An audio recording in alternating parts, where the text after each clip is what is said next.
Hey everybody, welcome to another edition of Dave's Daily Dive, where I dig in the stock charts of the day, take a quick look at the major macro, basically the market indexes, and then don't stop there because I take a look at five Zacks ranked #1 strong buy stocks that are breaking out to new highs. So in a market like this, you want to stick around for that because it may give you a few trade ideas. So first, I'm going to kick things off here. Rather than the S&P 500, we're going to look at the Russell.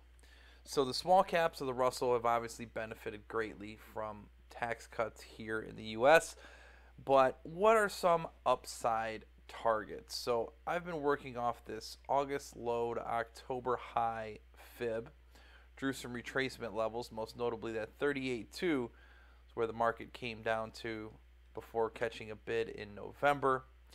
If you notice some of these topside targets, so the 23.6% extension of this August to October move, 1554, and we sort of got that intraday and then hung out just below that and have been chopping on through it.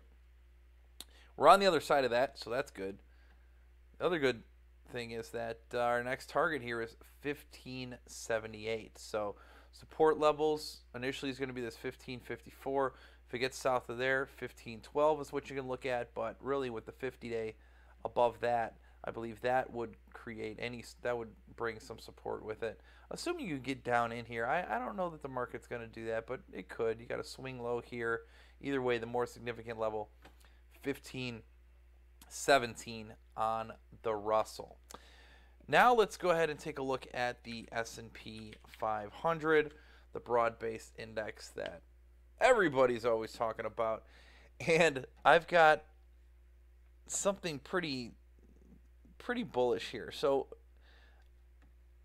same scenario where I had sort of the August, in this case I did August to November, a little bit of a pullback. Then we had some topside targets, the 38.2% extension, which ended up working out there, and then the 50% extension, and we've been traveling up from there. So what does that mean? Does that mean this fib structure is done? No, I don't necessarily believe that it is. I think what we have to do is draw further extensions. So there's a couple of them that I'm going to add here. First, the 61.8% extension, then the 76.4% extension, and then finally the 100% extension. And I'm going to leave these on for future videos so we could see if these bad boys get hit in the future. Go ahead and draw those, and now you can see that it really is the 100% extension all the way up here at 2777. That's the next target here on the S&P 500. Now once that gets hit, then yes, we're done with this, and we'll be redrawing another fib structure here to see where we go to. But 2777, that's your short-term target here on the S&P 500. So very bullish moves here recently. The last thing I want to look at is the Nasdaq Composite Index. And again, so this is an example of what happens after these fib structures get sort of just blown through. So I had a September to October little retrace, target at the 50, pushed itself higher again, still all the way up to the 100% extension. Now we are in new uncharted territory here on the S&P, or on the Nasdaq Composite rather. So really, you start to zoom out and just understand just how dramatic the move has been in tech. And you see this 50-day moving average coming into play on a number of occasions. Most recently, I suppose you could say early December is when it kind of came down to flirt with that area. But really, last time it touched it was September. So that level sits at 68.52 on the Nasdaq Composite. You have this psychological level of 7,000.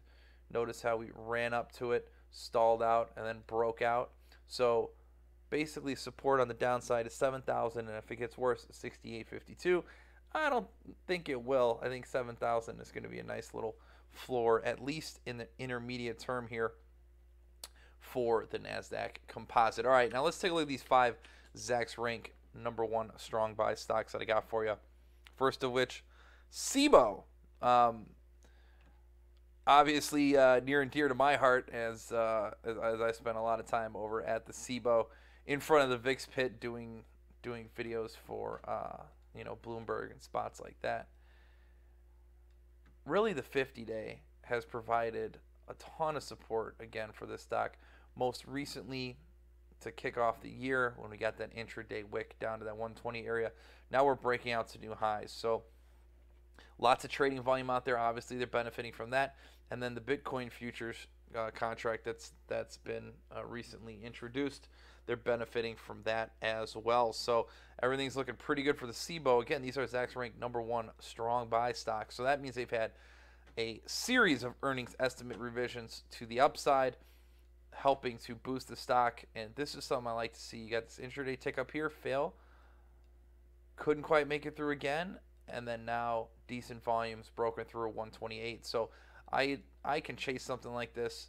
Put the stops south of this 128 level. If you really want to be safe, you can go all the way down to the 50-day and enjoy the ride potentially of the breakout on SIBO. The next is Deere & Company, ticker DE, and we've got another really strong runaway breakout stock here.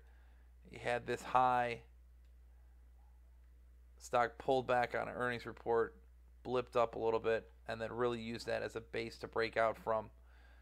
We got the swing low just around 155. So again, this is a stock you can chase. Put your stops below 155 and potentially move much higher along with it. Next one I got for you is E-Trade Financial, ticker ETFC.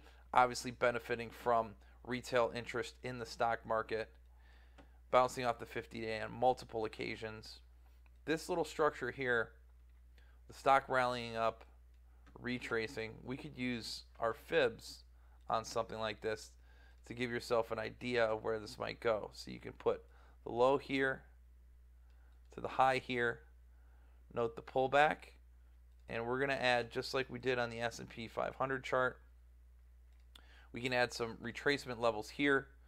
So let's do the negative 38.2. So in this case, the 38.2% extension. That gives you a short-term target here on E-Trade at 54.09 for a nice little short-term trade idea rather. You can go long here, put your stops underneath here with a target of 54.09. Decent little trade setup on E-Trade ETFC.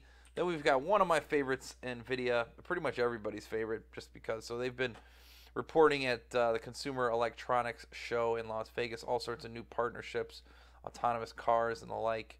And they are here at new highs, again, at the 220 level. Now, if you notice, there's a decent amount of volume that occurred as the stock butted up against that level in November. It looks to be peaking out on the north side of that. So should this continue to gain strength, I think you could see 250 in a heartbeat for NVIDIA. Last one I got for you is Statoil. This is an international energy company. Really a lot of the focus on nat gas here. And here we have stock coming up, running out of steam near that $21 level, breaking on through, getting a little bit of a gap and go. Now it's starting to slow just a little bit.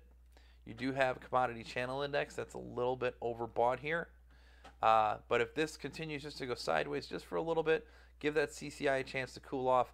And I'd be looking for one of my favorite structures here, which is CCI coming down and bouncing off that zero line. Definitely something to keep an eye on should these prices continue higher. All right, that's all I got for you here today, folks, on Dave's Daily Dive. Remember to follow me on Twitter at Bartosiastics to stay on top of all the news I have here with Zacks.com.